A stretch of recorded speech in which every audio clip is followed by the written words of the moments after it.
اختیار ولی خان صاحب، ایک تو اس سے یقیناً ایک تو بیانیے کے حوالے سے جو باتیں ہو رہی تھیں اس میں بھی قیاس آرائیاں ختم ہو گئیں. واضح بیانیہ صرف اور صرف پاکستان اور پاکستان کی ترقی ہے.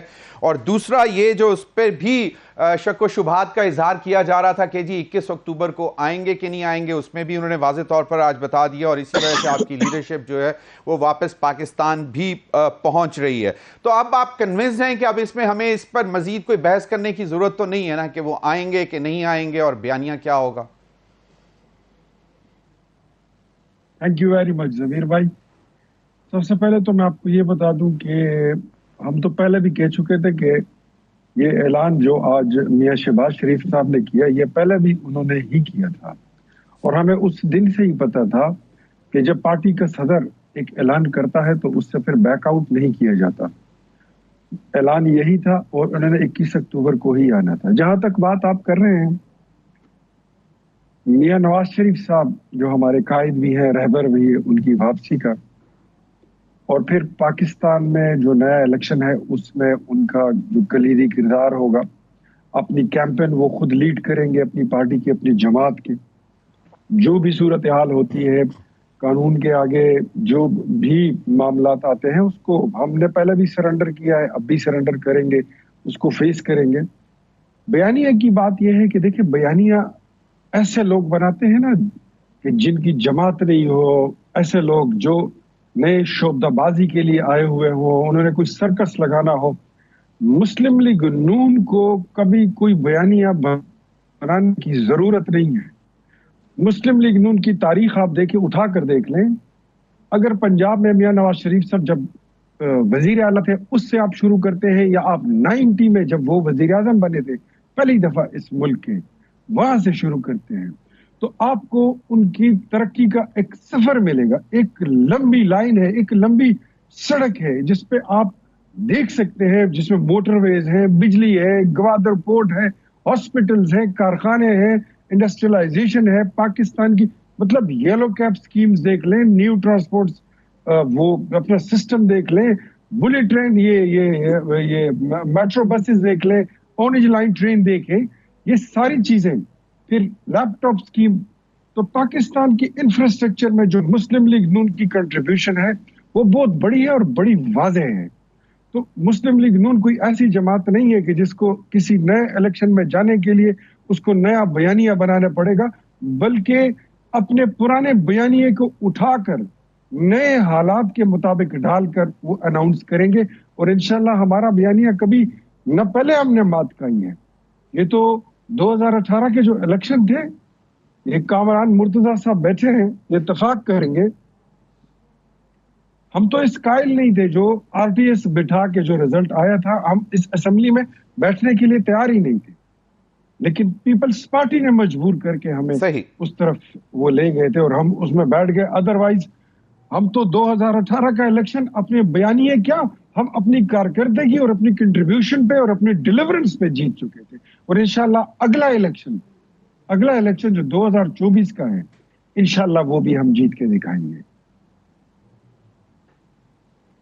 صحیح. آپ نے بولا کہ جو بھی قانون کے مطابق چیزیں ہوں گی ان کے اوپر اس پہ وہ سرنڈر ہمیشہ پی ایم ایل این کی لیڈرشپ کرتی رہی ہے اور قانون کی عملداری میں یقین رکھتے ہیں.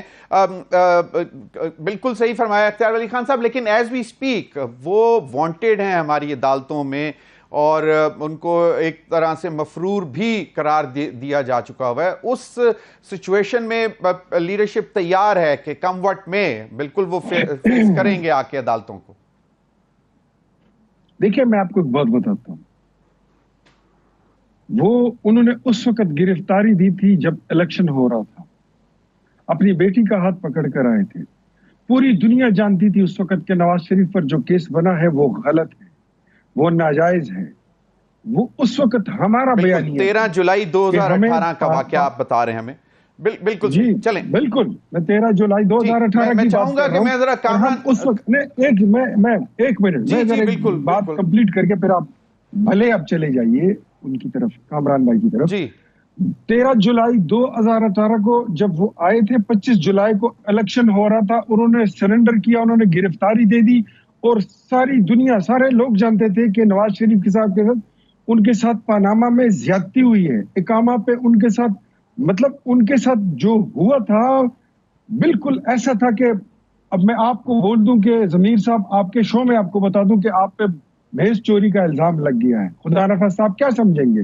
اسی طرح نواز شریف کو پھنسایا گیا، جیل کے اندر ڈالا گیا، اور عمران خان کے لیے ایک راہ ہموار کی گئی تھی پی ٹی آئی کے لیے، اور ان کو وزیر اعظم بنایا تھا، کیونکہ صحیح وہ سمجھتے تھے لانے والے اختیار ولی کہ خان جب صاحب، میدان میں، آپ نے صحیح فرمایا، لیکن ہم پر تو فیک نہیں جینوین سٹوری پر بھی الزام لگ جاتا ہے. لیکن چلیں آپ کا پوائنٹ آگیا، میں چاہتا ہوں میں ذرا کامران مرتضی صاحب کو بھی شامل کر لوں، بہت ٹائم ہے آپ سے، میں دوبارہ جملہ سن لیں، آپ کو پسند آئے گا پھر چلے جائیں. گدوں کو لانے کے لیے گھوڑوں کو میدان سے باہر نکالنا پڑتا ہے، اور 2018 میں یہی کیا گیا. تھینک یو، ابھی آپ جائیے. اچھا چلیں آپ کا پوائنٹ آ گیا، بالکل صحیح. ایک اب منظر نامہ ہے، پاکستان پیپلز پارٹی کا خیال تھا کہ جی شاید ان کو اس طرح سپیس نہیں مل رہی ہے اور پی ایم ایل این کچھ ایڈوانٹیج لے رہی ہے، پیپلز پارٹی شاید کچھ تھوڑی سی گھبرائی بھی ہوئی ہے جس طرح کے کیسز کے حوالے سے، پھر اب نیب کے امینڈمنٹس ختم ہونے کے بعد دوبارہ. تو یہ ایک تو اس تاثر کے حوالے سے بھی کچھ بتا دیں، اور دوسرا وہ جو ہے کہ فنگر پوائنٹنگ، حالانکہ 16 مہینے جو ہے رسپانسبلٹی سب کی شیئر کرنا بنتی ہے، آنے والے دنوں میں تمام سیاسی جماعتیں جو بھی 16 مہینے میں الائنس میں تھیں، P D M and Peoples Party, ان کے لیے کتنا آسان ہوگا یہ جا کر کہنا کہ جی یہ ہمارا قصور نہیں تھا، کیونکہ 16 مہینے ایک بہت لمبا عرصہ ہوتا ہے. جس طرح ہمارے کیئر ٹیکر پرائم منسٹر نے بھی کہا کہ ہمیں تو ایسی ہی چیزیں ملی تھیں جن کو ہم اب بہتر کرنے کی کوشش کر رہے ہیں. ٹیکنیکلی انہوں نے بھی وہ گزشتہ جو 16 ماہ کی حکومت تھی اس کے اوپر بھی انگلی اٹھا دی تھی، سوالیہ نشان رکھ دیا تھا کارکردگی کے حوالے سے. دیکھیں ضمیر بھائی، اس میں کوئی شک نہیں ہے کہ مطلب ملک میں مہنگائی ہے، اور مہنگائی تھی، لوگ تنگ تھے. عمران خان کی جو حکومت تھی پی ٹی آئی کی، جو تقریباً 4.25 سال لگا چکی تھی، اس سے لوگ تنگ تھے، اور لوگوں کو پتہ چل گیا تھا. جو انہوں نے فیبرری 2022 میں معاہدہ کیا تھا آئی ایم ایف کے ساتھ، وہ ایک سنگین معاہدہ ہے، اور اسی نے وہیں پر 22 کروڑ عوام کے ایک ایک بندے کے ہاتھ پیر باندھ کر، بلکہ ان کی گلے پہ چھری رکھ کے آئی ایم ایف کے آگے رکھ دی ہے.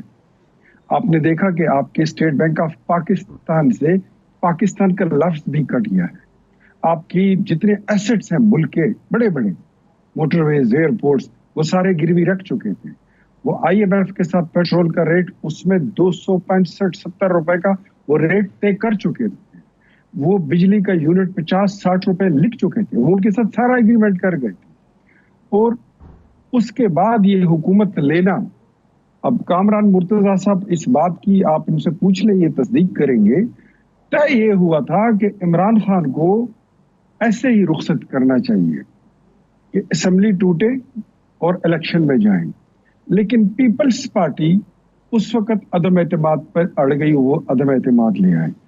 پیپلز پارٹی کو بلاول بھٹو صاحب کو شاید اس وقت بھی اندازہ تھا کہ وہ اسی لیے اسمبلیاں توڑنے پہ ہمارے ساتھ پہلے کلیکٹیو ریزگنیشن پر، اجتماعی استعفوں پر وہ ایک ساتھ نہیں دے رہے تھے، کہ ان کو پتا تھا کہ اگر الیکشن ہوگا تو میرے پلے کیا ہو. ابھی بھی سندھ ہے، پھر بھی زیادہ سے زیادہ سندھ ہی آئے گا، اس سے زیادہ میرے پلے کچھ آتا نہیں ہے. پیپلز پارٹی ایک صوبے اور پھر صوبے میں مخصوص ایریا تک وہ ریسٹرکٹڈ ہو چکی ہے. کے پی میں ان کا کچھ نہیں ہے، بلوچستان میں ان کا کچھ نہیں ہے، پنجاب میں ان کے کیا سٹیکس ہیں یہ اس پر میں بات نہیں کرنا چاہتا. تو ابھی جو وہ کہہ رہے ہیں، وہ اس وقت جو پی ڈی ایم کی گورنمنٹ تھی وہ لینا، پی ڈی ایم کی گورنمنٹ بنانا، اس میں پیپلز پارٹی سب سے زیادہ ذمہ دار ہے. اور اس بات کا اعلان مولانا فضل الرحمان صاحب نے کچھ دن پہلے کر بھی دیا تھا. تو میں نہیں سمجھتا کہ وہ یہ اس سے وہ مبرہ ہو جائیں گے کہ ہم نے وہ ان باتوں کی آج کی اس کے وہ رسپانسیبل نہیں ہے. اگر وہ رسپانسیبل ہے تو ہم بھی رسپانسیبل ہیں، ہم ہیں، جے یو آئی بھی ہے، پھر اس کے بعد پھر سارے ہیں جو پی ڈی ایم میں شامل ہیں. لیکن میں سمجھتا ہوں بحیثیت شہری، بحیثیت ایک پولیٹیکل کارکن، کہ 2022 فیبرری کا عمران خان کا کیا ہوا معاہدہ آج تک اس کے شعلے جو ہیں وہ آسمان تک بلند ہو رہے ہیں. اگر وہ معاہدہ نہ ہوا ہوتا اور پھر ہو کر وہ دوبارہ ٹوٹتا نہ, وہ توڑتے نہیں. تو آج پاکستان اتنے دلدل میں اور اتنی مصیبتوں میں وہ پھنستا نہیں, اور یہ جتنی آج مشکلات ہیں یہ اسی معاہدے کی وجہ سے ہیں اور اسی ایک شخص کی وجہ سے ہے جس کو آج کل لوگ قیدی نمبر 804 کہتے ہیں. صحیح.